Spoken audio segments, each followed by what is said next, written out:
Apakah kita lupa bahwa KPK itu lembaga independen? Seakan-akan jadi tanda petik ada apa dengan cinta. Maka saya pun yakin perkara ini bisa bergulir ke pengadilan. Terlihat sekali pemerintah begitu antusias, begitu maju, menerangkan kepada publik bahwa ini bukan urusan politik.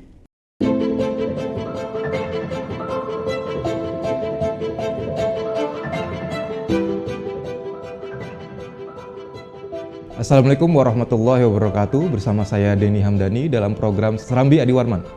Serambi Adi Warman merupakan program edukasi hukum yang mana akan membahas tentang permasalahan keadilan yang hangat terjadi di kalangan masyarakat. Vlog official Adi Warman juga melakukan penelusuran hukum serta mengemasnya dalam bentuk karya jurnalistik, bertujuan untuk memberikan pemahaman hukum serta undang-undang yang berlaku di Indonesia. Dalam tema kali ini, Serambi Adi Warman akan membahas KPK versus Lukas NMB. Baiklah, sebelum acara kita mulai, kita simak terlebih dahulu tayangan berikut ini.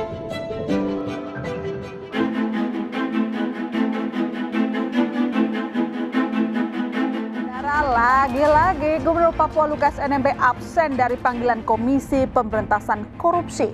Mangkirnya Lukas NMB membuat pertanyaan publik terkatung-katung. Tidak hanya soal dugaan gratifikasi 1 miliar rupiah yang diterima gubernur, pun soal aliran dana ke meja judi.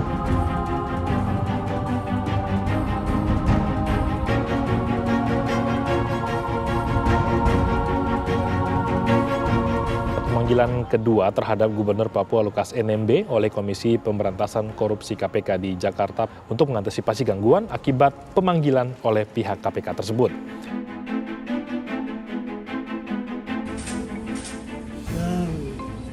Saya akan serombak hari ini masih perawatan, belum bisa bicara banyak.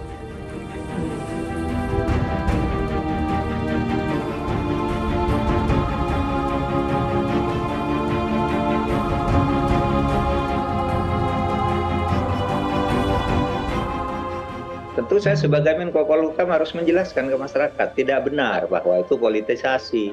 Karena sebenarnya kasus Lukas NMB itu sudah lama.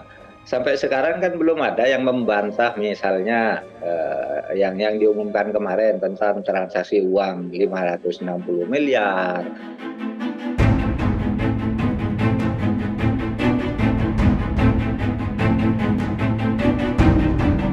Saya sudah sampaikan juga agar semuanya menghormati panggilan dari KPK, menghormati proses hukum yang ada di KPK. Semuanya. Bapak Gubernur Lukas NMB tidak boleh keluar dari tempat ini. Tidak boleh keluar dari tempat ini sampai bawa ke Jakarta. Pemanggilan terhadap Pak Lukas yang disepakati oleh keluarga dan masyarakat adat Papua, mereka menyatakan bahwa pemeriksaan ketika Pak Lukas NMB dilakukan di Jayapura, diperiksa di lapangan terbuka sesuai dengan budaya Papua, bukan disembunyi-sembunyi di KPK Jakarta. Mereka minta tetap di Papua. Persoalannya persoalan hukum murni, nggak ada persoalan politik. Maka siapapun harus mempertanggungjawabkan di depan hukum, nggak ada perkecualian. Kalau mereka dalam perlindungan masyarakat yang apa dalam pengaruhnya Lukas NMB, apa perlu TNI dikerahkan?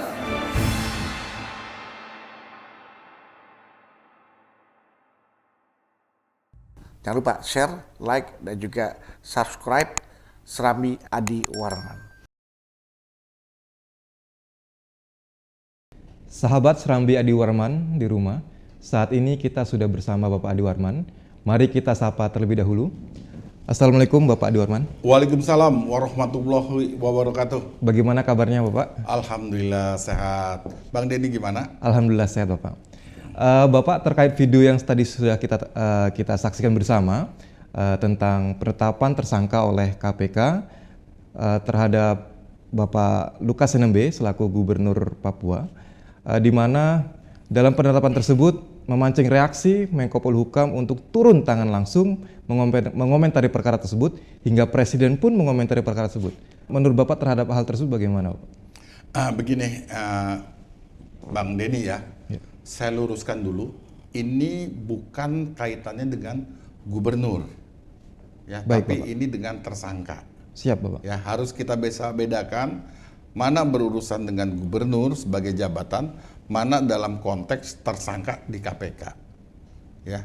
Peristiwa ini menjadi sorotan khusus atau perhatian khusus dari GNPK karena terlihat sekali pemerintah begitu antusias, begitu maju menerangkan kepada publik bahwa ini bukan urusan politik, ya, ini murni urusan tindak pidana korupsi. Bahkan Menko Polhukam rapat dengan Wakil Ketua KPK, ya, dengan pemangku kekuasaan lainnya, dengan PPATK di kantor Menko Polhukam. Ini maju sekali, ya. Sampai-sampai saya berpikir, apakah kita lupa bahwa KPK itu lembaga independen? Berdasarkan pasal 3 Undang-Undang 30 tahun 2002 tentang KPK. Itu sudah jelas dikatakan di situ, Komisi Pemberantasan Korupsi adalah lembaga negara yang dalam melaksanakan tugas dan wewenangnya bersifat independen dan bebas dari pengaruh kekuasaan manapun. Ya. Baik. Artinya apa? Artinya di sini, yuk kita jagalah KPK supaya independen. Jangan kita diminta atau tidak diminta oleh KPK, kita berteriak. Seakan-akan jadi tanda petik ada apa dengan cinta. Ya. Ini ada apa pemerintah kok pakai ini. Nah ini yuk kita sama-sama hormati kemandirian, independensi dari KPK, ya. Dan KPK juga kenapa sih harus datang rapat di Menko Polhukam? Ya, harusnya juga enggak dong. Ya. Untuk menjaga independensi itu, Bapak, ya? Iya, untuk menjaga marwah dan harkat KPK itu sendiri. Ya, begitu Bang Denny. Baik, Bapak. Lalu Bapak, saat ini kan sedang viral ini, Bapak, terkait pernyataannya pengacara atau penasihat hukum Bapak Lukas NMB itu sendiri, di mana pengacara Bapak Lukas NMB menyatakan bahwa terkait permasalahan ini mereka meminta agar proses atau penyelesaiannya dikembalikan ke hukum adat dan diselesaikan di tanah Papua. Menurut Bapak bagaimana melihat hal tersebut? Ini hati-hati ya. Hukum acara pidana di Indonesia yang berlaku masih KUHP, Kitab Undang-Undang Hukum Acara Pidana. Ya, beda dengan hukum yang lain, ya. Misal hukum perdata ada kita mengenal hukum adat di situ, ya. Tetapi kalau bicara tentang hukum pidana, hukum acara pidana, maka yang berlaku di seluruh tanah air adalah KUHP, ya. Saya menghormati, saya apresiasi juga kepada pengacara yang demikian maksimal ya membela kliennya, tersangka Lukas ini. Akan tetapi tolong diingat, ya, saya khawatir ya rekan advokat ini bisa ditembak atau dituduh dengan pasal 21 ini. Ya. Beda dengan perkara-perkara lain, khusus tindak pidana korupsi itu harus sangat hati-hati membelanya. Salah-salah atau terlalu berkelebihan ada pasal 21 dari Undang-Undang Tindak Pidana Korupsi.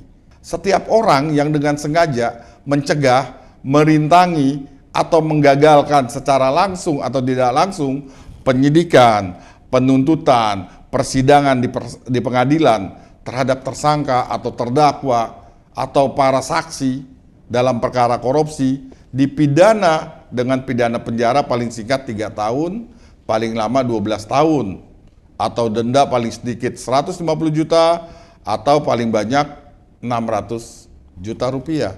Ini sudah terbukti beberapa pengacara didakwa melanggar pasal 21 ini. Oh iya. Nah, apakah seperti kasusnya Mbak Pau seperti itu, Bapak? Iya, dulu ada kasus Ketua DPR RI ya, iya. Setia Novanto. Pengacaranya membuat alibi sedemikian rupa, akhirnya pengacara dituduh melanggar pasal 21 ini. Nah, ini hati-hati teman-teman, para advokat ya, boleh maksimal membela kepentingan hukum kliennya, tetapi jangan menghambat karena nanti dirinya sendiri yang akan dijadikan terdakwa di situ. Ya, terima kasih Bapak. Bapak ini saya ingin menanya sesuatu hal mungkin agak sedikit menyimpang Bapak. Bapak Lukas NMB ini itu kan kader Partai Demokrat Bapak. Ya. Mungkin Bapak tahu kasus yang menimpa atau kasus dugaan korupsi yang disangkakan kepada kader PDIP, yaitu Bapak Harun Masiku, di mana beliau diduga telah melakukan tindak pidana korupsi berupa suap ke salah satu instansi, lalu kemudian setelah beliau ditetapkan, beliau kabur ke luar negeri hingga saat ini pun masih menjadi buronan. Namun yang perlu kita ketahui bersama bahwa kasus Pak Lukas ini begitu memanas, menimbulkan reaksi. Menko Polhukam bahkan Presiden pun ikut turun tangan. Namun sedangkan kasus Bapak Harun Masiku ini, Presiden bahkan Menko Polhukam pun tidak turun tangan. Apakah ini ada kaitannya dengan ini kader penguasa negara atau ini kader oposisi penguasa negara? Oke, bagus pertanyaannya Bang Denny ya. Setiap masyarakat suka tidak suka akhirnya tergiring kepada pertanyaan tadi. Ya, bercuriga seperti itu kepada pemerintah. Makanya tadi saya di awal wawancara ini saya mengatakan dengan tegas terlalu maju. Ya. Pemerintah seakan-akan melakukan intervensi, walaupun intervensi tadi positif, ya. Akhirnya masyarakat menuduh seperti tadi, loh ini kadernya si partai oposisi diginikan, kadernya partai yang berkuasa tidak. Nah ini jadi bola liar dan jadi orang menuduhnya bahwa ini adalah politisasi. Padahal dengan tegas dikatakan oleh KPK ini bukan politisasi. Pak Menko juga mengatakan ini bukan politisasi, tapi masyarakat melihat itu dan kita tidak bisa menutup itu, gitulah. Makanya hati-hati di sini, ya kita jaga independensi dari KPK itu. KPK itu sendiri, Pak. Ya, saya tidak salahkan masyarakat beranggapan itu. Karena memang masyarakat dihadapkan dengan fakta seperti itu, Bapak. Itulah kenyataannya. Siap, Bapak. Bapak, untuk pertanyaan berikutnya, ini saat ini kan juga sedang viral bahwa masyarakat adat Papua 1 hari setelah penetapan tersangka Bapak Lukas, mereka pada berdemo terhadap penetapan tersebut. Mereka menyatakan bahwa Bapak Lukas NMB ini adalah gubernur terbaik bagi mereka. Lalu di Papua saat ini sendiri, itu masyarakat sedang berjaga-jaga di rumah Bapak Lukas itu sendiri. Nah, melihat permasalahan seperti itu Bapak, apakah permasalahan dugaan tidak pidana korupsi ini akan sampai ke meja hijau? Apakah KPK akan berhasil membawa kasus ini sampai ke meja hijau?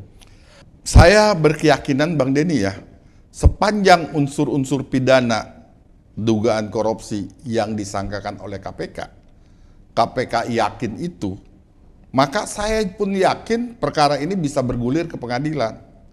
Karena apa?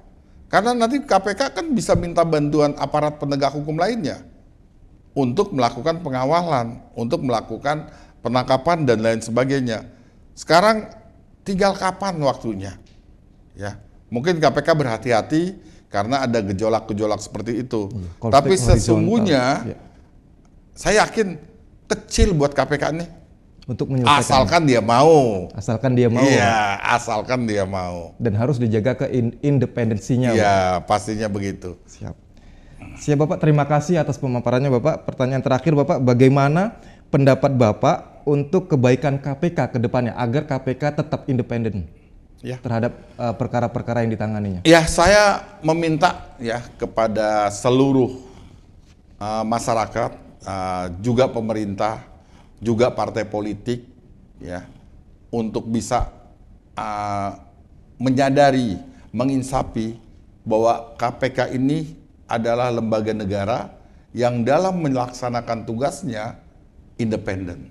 Jangan kita terlalu ikut campur ke dalam KPK, baik itu positif maupun negatif. terkecuali KPK yang mengundang ya hanya sebatas keamanan, bukan dalam substansi. Ya, itu penting ya. Dengan kondisi seperti ini kita bisa jaga KPK tetap independen.